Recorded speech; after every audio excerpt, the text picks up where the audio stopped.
ज़रा सोचें, जब मोबाइल नहीं था, जब सीसीटीवी कैमरे नहीं थे, जब डीएनए और बाकी सारी चीज़ें नहीं थी, तब किसी केस को सुलझाने के लिए पुलिस को कितनी मेहनत करनी पड़ती होगी। आज ये सब कुछ थाली में परोस कर रख दिया गया। मोबाइल है, सीसीटीवी कैमरा है, आपके मोबाइल टावर के ज़रिए आपका लोकेशन पता चल सकता है, आपके मैसेजेस, आपके कॉल रिकॉर्डिंग। घर से बाहर आप निकलें, 50 कदम चलें, किसी न किसी कैमरे में कैद हो जाएंगे। तो आजकल के ज़माने में, या आजकल के जो पुलिस वाले हैं, उनके लिए केस सुलझाना वाकई बड़ा आसान है। आज से 20, 30, 40, 50 साल पहले जो एक चैलेंज हुआ करता था। आज की कहानी ऐसी एक मुश्किल भरे केस की कहानी है जिसमें न कोई गवाह, न कैमरे में कोई कैद, क्योंकि सीसीटीवी कैमरा ही नहीं, न मोबाइल फ़ोन, कुछ भी नहीं। अब मैनुअली, यानी अपने मुखबिरों के ज़रिए या अपने दिमाग से पुलिस को एक केस को सुलझाना था। ये कहानी है बेंगलुरु की। बेंगलुरु में एक महिला रहा करती थी, उम्र 68 साल हो गई थी और नाम था मैरी लुकास। मैरी लुकास रहने वाली केरल की थी, लेकिन करीब 30 सालों से बेंगलुरु में रहती थी। उसकी वजह ये थी कि बेंगलुरु में वो अपना एक पीजी चलाती थी, पेइंग गेस्ट, और उसका नाम था होमली होम। और बहुत ही मतलब ऐसी एक दमदार लेडी थी, आसपास के लोग भी उन्हें मानते थे, और जब पीजी में जो सारी लोग रहते थे वो भी उनकी बड़ी रिस्पेक्ट करते थे। मैरी लुकास के 2 बेटे थे, एक जिजिन लुकास जो एक बीपीओ सेंटर चलाता था, और दूसरा स्टेनिजोद लुकास जो कि चेन्नई में ही एक कंपनी में काम करता था। तो दोनों बेटे साथ में, एक बाहर रहता था और एक चेन्नई में माँ के साथ, और उसी पीजी के साथ इनका अपना घर था। 29 अप्रैल 2014 की बात है, दोपहर का वक्त था, 3 बजे के करीब मैरी लुकास अपने इसी पीजी से बाहर निकलती हैं, कुछ पड़ोसियों से बात करती हैं, वापस अपने घर में चली जाती हैं।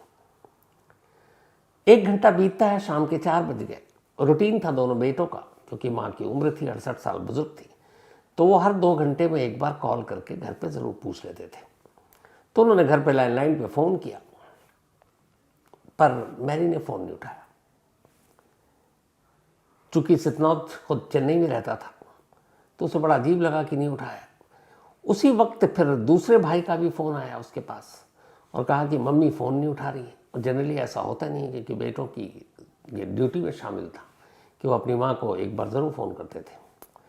तो अगले आधे घंटे तक जब फ़ोन नहीं उठा, तो फिर स्टेनोद जो है वो अपने दफ्तर से सीधे घर के लिए निकलता है, और घर आता है, दरवाज़ा खुला हुआ था, अंदर जाता है, अंदर का मंजर देखकर चीख पड़ता है। उसकी माँ मैरी लुकास बेड पर पड़ी थी, उनके दोनों हाथ बंधे हुए थे, मुंह पे टेप था और जान बाकी नहीं थी। वो बदहवास बाहर निकलता है, शोर मचाता है, फिर पुलिस को फ़ोन किया जाता है, पुलिस मौके पर आती है। अब पुलिस जो है लाश को देखती है, मुंह ब्राउन रंग के टेप से बंधा हुआ था, और साथ ही टेप के अंदर कपड़े भी ठूंसे हुए थे मुंह में, और उसके ऊपर टेप लगाया गया था। फिर पता चला कि आमतौर पर मैरी लुकास एक गले में चेन पहनती थी और अंगूठियां पहनती थी सोने की, वो गायब था। बेटे ने रिपोर्ट लिखाई या पुलिस ने मामला दर्ज किया, तफ्तीश शुरू की। अब सबसे पहले पुलिस ने आसपास देखना शुरू किया। कोई सीसीटीवी कैमरा नहीं था इस होमली होम के इर्द गिर्द, जिससे पता चल सके कि किसकी एंट्री है, किसकी एग्जिट है। दूर दूर तक देख लिया, लेकिन यहाँ पर कोई भी सीसीटीवी कैमरे ने पुलिस की मदद नहीं की। मोबाइल, पता चला कि मैरी लुकास मोबाइल यूज़ ही नहीं करती, घर में लैंडलाइन है। आस पड़ोस के लोगों से पूछा गया तो उनमें से कोई नहीं। एक ने बताया कि 3 बजे हमने आखिरी बार देखा और 4 बजे बेटे का फ़ोन आया। मतलब जो कुछ हुआ 3 से 4 के दरमियान में हुआ। अब सारी पूछताछ जारी है, लेकिन कोई क्लू पुलिस को नहीं मिल रहा। तब फिर पुलिस ने कहा कि हाल के वक्त में बेंगलुरु में जितने भी एल्डरली कपल या बुजुर्ग महिला या पुरुष का कत्ल हुआ है, उन केसेस को देखते हैं। अब उन्होंने उन केसेस को खंगालना शुरू किया। कुछ उसमें कातिल पकड़े गए, पुलिस जेल तक गई, उनसे पूछताछ की। कुछ बाकी अंडर ट्रायल कैदी थे, उनसे पूछताछ की। ऐसे गैंग के पास पहुंचे जो खासतौर पर बुजुर्गों को अपना निशाना बनाते हैं, उनसे पूछताछ की, लेकिन कहीं से कोई कामयाबी हाथ नहीं लगी। मैरी लुकास का कत्ल एक रहस्य बना हुआ था। धीरे धीरे हफ्ता बीता, महीना बीता, पर कातिल का कोई सुराग नहीं मिला। इस दौरान में मैरी लुकास चूंकि केरल की रहने वाली थी और वहाँ पे बहुत पॉपुलर थी, उनके अच्छे अच्छे पॉलिटिशियन के साथ रिश्ते थे। कई महीने बीत गए, बेंगलुरु पुलिस केस को सुलझा नहीं पा रही। तब फिर उनके बेटों ने केरल में अपने संपर्क से कांटेक्ट किया और कहा कि इस तरीके से अभी हमें पता ही नहीं चल रहा कि मेरी माँ का कातिल कौन है। तो कहते हैं कि उस वक्त के चीफ मिनिस्टर ने फिर कर्नाटका के चीफ मिनिस्टर को फ़ोन किया और कहा कि इस केस में आप प्लीज़ मदद कीजिए जांच करने में। अब इसके बाद पुलिस वालों पर भी प्रेशर आना शुरू हुआ, यहाँ तक कि उस वक्त के जो वहाँ एडिशनल कमिश्नर थे, उन्होंने आईओ को बुलाकर ये कहा कि अगर तुम लोगों से नहीं हो रहा तो इसको फिर हम सीआईडी को सौंप देते हैं, और या फिर तुम्हें लगता है कुछ नहीं है तो क्लोजर रिपोर्ट दाखिल कर दो, क्योंकि दबाव बहुत ज़्यादा है। बट आईओ ने कहा कि नहीं साहब, हमें थोड़ा सा वक्त दीजिए, ये भी हमारे लिए चैलेंजिंग केस है। अब चौतरफा दबाव, पुलिस ने हर तरह से फिर से नए सिरे से छानबीन शुरू की। ये भी पता किया कि मैरी लुकास की अपनी फैमिली में से तो कोई किसी से झगड़ा नहीं है, प्रॉपर्टी केरल में क्या है, दोनों बेटों का सब कुछ ठीक है। लेकिन हर जांच एक एंड पर जाकर ख़त्म हो जाती है और पुलिस के हाथ कुछ नहीं लगता। पुलिस ने आसपास के सारे जितने ऐसे क्रिमिनल थे या जो बुजुर्गों को मार चुके थे, उन सबको कई बार टटोला, कोई फायदा नहीं। धीरे धीरे वक्त बीतता रहा, लगभग 1 साल अब पूरा होने वाला था। 29 अप्रैल 2014 को मैरी का कत्ल हुआ था और अब फरवरी 2015 आ चुका था। फरवरी 2015 में अचानक इस केस के आईओ को एक खबर मिली थी। खबर ये कि बेंगलुरु के इस जगह से थोड़ी दूरी पर एक वार्थर पुलिस स्टेशन है और उस वार्थर पुलिस स्टेशन के एरिया में 65 साल की एक लेडी का कत्ल हुआ है, जिनका नाम था मंजुलम्मा। मंजुलम्मा का कत्ल हुआ और मंजुलम्मा के कत्ल के बाद घर से कातिल करीब 10 लाख रुपए कैश और ज्वेलरी अपने साथ ले गए। यह खबर जब अखबार में भी आई और इस थाने के लोगों को पता चला, आईओ को, तो इसमें सिर्फ एक चीज़ थी जिसने थोड़ा सा इनके कान खड़े हुए, वो ये कि 65 ईयर ओल्ड लेडी, और सारे गहने भी लूट लिए, सेम मैरी लुकास की तरह। लेकिन फिर जब इन्होंने थाने में फ़ोन किया तो एक ऐसी चीज़ उस थाने के पुलिस वाले ने बताया जिससे आईओ को लगा कि मुझे फ़ौरन वार्थर थाना जाना चाहिए। उसने कहा कि जो लाश मिली थी मंजुलम्मा की, उसके हाथ पैर बंधे हुए थे और मुंह पे ब्राउन टेप लगा हुआ था। जैसे ही ब्राउन टेप की बात सुनी, आईओ को लगा कि तो सेम मैरी लुकास के साथ हुआ था, मतलब तरीका एक था। उसने कहा ठीक है, मैं आ रहा हूँ। अब वो वहाँ पहुँचते हैं, लाश को देखते हैं। जो ब्राउन टेप था लगभग सेम था जो मैरी लुकास को मारने के बाद मुंह पर चिपकाया गया था। अब आईओ को थोड़ी सी उम्मीद की रोशनी दिखाई देती है, क्योंकि वो पुराना टेप भी उनके पास मालखाने में, इस टेप को भी उन्होंने मिलाया और लगभग हूबहू सेम टेप। अब ये था कि मलियम्मा के कातिल पकड़े जाएं तो आगे कुछ मदद मिले। जल्दी एक अच्छी खबर आई। जो वार्थर पुलिस है उसने 26 फरवरी 2015 को, मतलब कत्ल के करीब 16 दिन बाद, 4 लोगों को गिरफ्तार किया और इन चारों को मंजुलम्मा के कत्ल के इल्ज़ाम में गिरफ्तार किया गया। इनमें से 2 तमिलनाडु के थे, 2 कर्नाटक के थे। पुलिस ने उनसे पूछताछ की। जब पूछताछ की तो उन्होंने अपना जुर्म कबूल कर लिया। अब इधर ब्राउन टेप सिमिलरिटी मिल रही थी मैरी लुकास के भी और इधर मंजुलम्मा के भी। कातिल पकड़े गए। फौरन जो मैरी लुकास के कत्ल की जांच कर रहे थे, इसका नाम था कचरनाहल्ली थाना, वहाँ के आईओ अब पहुँचते हैं वार्थर पुलिस स्टेशन और जाकर एक बार कातिल से पूछताछ करना चाहते थे। चूँकि एक ही स्टेट का मामला था, ज़्यादा अड़चन आई नहीं। वहाँ पहुँचे, जो मंजुलम्मा के कातिल थे 4, उनके साथ उन्होंने बैठ कर कहा कि अब पूछताछ करते हैं। पर तरीका ये अपनाया कि हर एक से अलग अलग पूछताछ करेंगे, एक साथ बिठा कर नहीं, और जब तक चारों से पूछताछ खत्म नहीं हो जाए चारों को एक साथ नहीं रखेंगे। तो उसी थाने में चारों को 4 अलग अलग कमरों में बिठा दिया गया। अब इसके बाद मैरी लुकास के जो आईओ थे, इन्वेस्टिगेटिंग अफसर, उनमें से एक एक को अपने कमरे में बुलाते, वहीं के एसएचओ भी, और उससे पूछताछ करते। सबसे इधर उधर घुमाकर पूछताछ कर रहे थे। वो सारे मंजुलम्मा के कत्ल की बात तो कबूल करते, लेकिन कहते कि मैरी लुकास के कत्ल से हमारा कोई लेना देना नहीं। कई राउंड की पूछताछ हो गई, लगा कि एक बार फिर हाथ खाली है। तभी ये आईओ को ख्याल आया कि चलो एक एक बार और पूछते, और इस बार सवाल बहुत कम और छोटे होंगे। अब उन्होंने अलग से बुलाकर पूछना शुरू किया, अच्छा ये बताओ कि मंजुलम्मा के कत्ल में तुम लोगों को ये ख्याल कहाँ से आया कि इसके मुंह पर ब्राउन टेप लगाना चाहिए? पहले से पूछा, फिर दूसरे से पूछा, फिर तीसरे से पूछा, फिर चौथे से पूछा। जब इन चारों से पूछा तो पता चला कि 3 ने एक जवाब दिया और चौथे ने कहा कि साहब हमें पता नहीं। जिन 3 लोगों ने जवाब दिया, जिन 3 कातिलों ने, उसने कहा कि साहब ये ब्राउन टेप का आइडिया प्रभु का था। प्रभु उन 4 में से एक था जिसको मंजुलम्मा के कत्ल के इल्जाम में गिरफ्तार किया गया था। तो 3 ने तो कहा कि ये ब्राउन टेप का आइडिया प्रभु का था, लेकिन जब प्रभु से पूछा गया कि ये टेप का आइडिया कैसा था, उसने कहा मुझे नहीं मालूम, ये सब अचानक हुआ, कोई पहले से प्लानिंग नहीं थी। अब पुलिस को यहाँ पर डाउट हुआ। इसके बाद उन तीनों को अलग किया गया और अब प्रभु से पूछताछ शुरू हुई। उसे कहा गया कि तुम्हारा ये टेप का आइडिया कहाँ से था? वो कह रहा कि साहब ये अचानक था कि चीखे नहीं, और इसलिए मुंह बंद करने के लिए ज़रूरी था। तो उसने कहा कि एक मैरी लुकास 1 साल पहले इसी तरीके से बेंगलुरु में मर्डर हुआ और उसके मुंह पर भी यही ब्राउन टेप था,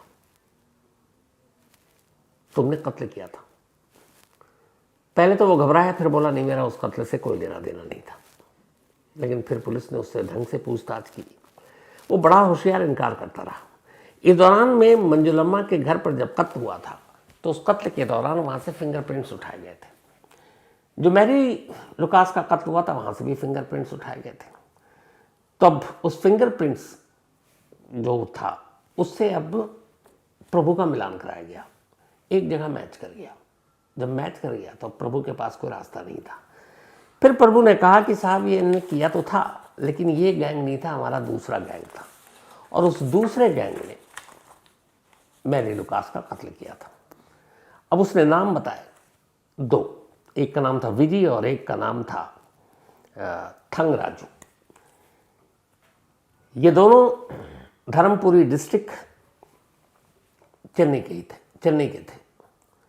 पुलिस की एक टीम जाती है, दोनों को गिरफ्तार करके लाती है। अब गिरफ्तार करके ले आई, इधर बात भी हो गई, पूछताछ हो गई। लेकिन एक चीज़ अब भी थी कि ये सिर्फ उसका बयान था और कोर्ट में वो पलट सकता था। तो कत्ल उसी ने किया है कि नहीं किया है, इसके लिए ज़रूरी है कि कोई एविडेंस भी हो जिसको कोर्ट में खड़ा कर सके। तो फिर प्रभु से सख्ती से पूछताछ की गई। तब उसने बताया कि जो मैरी लुकास ने अंगूठी पहनी थी और चेन पहना था, उसने 2 अलग अलग जौहरी के यहाँ दोनों चीज़ें बेची हैं। उसने जौहरी के नाम बताया। अब जब उन दोनों जौहरियों के यहाँ, एक गणेश ज्वेलर्स ये तमिलनाडु में जाकर बेचा और एक था कृष्णगिरी ये कर्नाटक में। पुलिस गई, इत्तेफाक से नसीब देखिए कि जैसा चेन और अंगूठी उन्होंने बेचा था सेम अब तक उसका कुछ नहीं किया था, और उन्हीं दोनों जौहरी की दुकान में वो बरामद हो गया। तो इसका मतलब है कि अक्यूज्ड के बिहाफ पर, उसके निशानदेही पर कत्ल के दौरान लूटे गए जो जेवरात थे वो मिल गए। ये एक बड़ा सबूत था। अब तीनों कातिल भी साथ थे। पुलिस ने पूछा कि तुमने कत्ल क्यों किया, कैसे किया? तो पता चला कि मैरी लुकास का कत्ल एक इत्तेफाक था। असल में हुआ ये था कि एक रद्दी वाला था, तो वो अक्सर उस इलाके में घरों में जाता और वहाँ पर रद्दियाँ बेचता था, मतलब खरीदता था। चूँकि मैरी लुकास का एक पीजी था और वहाँ पे सारे जो लोग रहते थे ज़्यादातर स्टूडेंट थे, तो न्यूज़पेपर पढ़ा करते थे, तो अक्सर न्यूज़पेपर जमा हो जाता, तो वो रद्दी वाला जाता और वो वहाँ से ख़रीदता था। अच्छा, इससे पहले जिस वक्त ये कत्ल हुआ मैरी लुकास का, तब पीजी में कुल 5 कमरे किराए पे चढ़े हुए थे। जिस दिन कत्ल हुआ वो पाँचों के पाँचों पीजी में थे ही नहीं, वो सब शाम को लौटे। पुलिस ने उनको पूरा टटोल लिया, खंगाल लिया, पता चला कि वाकई कत्ल के वक्त नहीं थे, तो उन्हें पहले ही क्लीन चिट दे दी गई थी। तो फिर ये हुआ कि इस रद्दी वाला जब भी जाता और देखता, रद्दी खरीदता, इसी दौरान में उसे सब कुछ पता चल गया कि हाँ, मैरी लुकास एक बुजुर्ग लेडी है, उम्र 68 साल के आसपास, और अक्सर गहने पहने रहती है। रद्दी वाले ने प्रभु, जो उसका दोस्त था, उसे ये बात बताई। उसने कहा एक बड़ा सॉफ्ट टारगेट है, उस लेडी के पास काफ़ी गहने हैं, पीजी चलाती है, बेटे भी कमाते हैं, और उसके घर में आसपास कोई रहता नहीं, बेटा सुबह चला जाता और रात को आता है, तो पूरे दिन वो अकेली रहती है, तो उसको आसानी से लूटा जा सकता है। प्रभु ने कहा ठीक है। फिर इन लोगों ने रेकी की और रेकी करके देख लिया कि मैरी लुकास का रूटीन क्या होता है। फिर ये भी देखा कि दोपहर के वक्त सारे पड़ोसी भी अपने अपने घरों में होते हैं, सन्नाटा होता है। इसी के बाद ये लोग 29 अप्रैल 2014 की दोपहर करीब 3:30 बजे के आसपास, जब आखिरी बार मैरी पड़ोसी से मिलकर गई, अंदर जाते हैं तीनों और मैरी को पकड़ते हैं, उसका गला घोंटते हैं, उसके मुंह में कपड़ा ठूंसते हैं और वो ब्राउन टेप लगाते हैं और चेन और उसकी जो अंगूठी थी वो ले गए, घर में बाकी तलाशी ली, लेकिन घर में मैरी गहने रखती नहीं थी, वो लॉकर में रखा करती थी। तो जो भी हाथ आया 15 मिनट में ये सारा काम करके सब निकल गए, सिर्फ 15 मिनट में। अब पुलिस के लिए चैलेंज यही था कि कोई सबूत नहीं, कोई विटनेस नहीं, कोई कैमरा नहीं, मोबाइल यूज़ नहीं किया। तो इसके बाद खैर अब पुलिस इन सब के खिलाफ चार्जशीट दाखिल करती है, अदालत में ये मामला चलता है और फिर जो लोअर कोर्ट है वो अपना फैसला सुनाती है। लोअर कोर्ट इन तीनों को उम्र कैद की सज़ा देती है। उसकी वजह ये थी कि एक तो बुजुर्ग महिला और जिस तरीके से इन्होंने उसे मारा। तब जब ये हादसा हुआ उससे पहले के 2-3 सालों में बेंगलुरु के अंदर करीब 22 ओल्ड लेडी का मर्डर हो चुका था। इस केस के बाद फिर पुलिस ने बाकी पुराने केसेस से बहुत कुछ सीखा और उससे उन्हें इन्वेस्टिगेशन में मदद भी मिली। लेकिन आज भी बेंगलुरु पुलिस का ये मानना है कि ये वो केस था जिसमें कोई क्लू नहीं, कोई गवाह नहीं, कुछ भी नहीं था। सिर्फ और सिर्फ एक दूसरे थाने में एक दूसरे मर्डर में एक ब्राउन टेप यूज़ हुआ और उस ब्राउन टेप की वजह से पहले कत्ल का खुलासा हो गया। अगर ब्राउन टेप का यूज़ मैरी के कत्ल में ना होता तो शायद मैरी के कातिल आज़ाद होते। लेकिन 2 कत्ल, 1 साल का गैप और एक ही तरह का ब्राउन टेप, उसने इस केस को खोल दिया। इसीलिए बार बार कहते हैं कि जो क्राइम में छोटी छोटी चीज़ें होती हैं, अगर आइए उस पर बारीकी से नज़र रखें तो फिर कातिल या मुजरिमों का बचना बड़ा मुश्किल है। इस केस को आज भी बेंगलुरु में ब्राउन टेप केस के नाम से याद किया जाता है। तो ये थी आज की कहानी।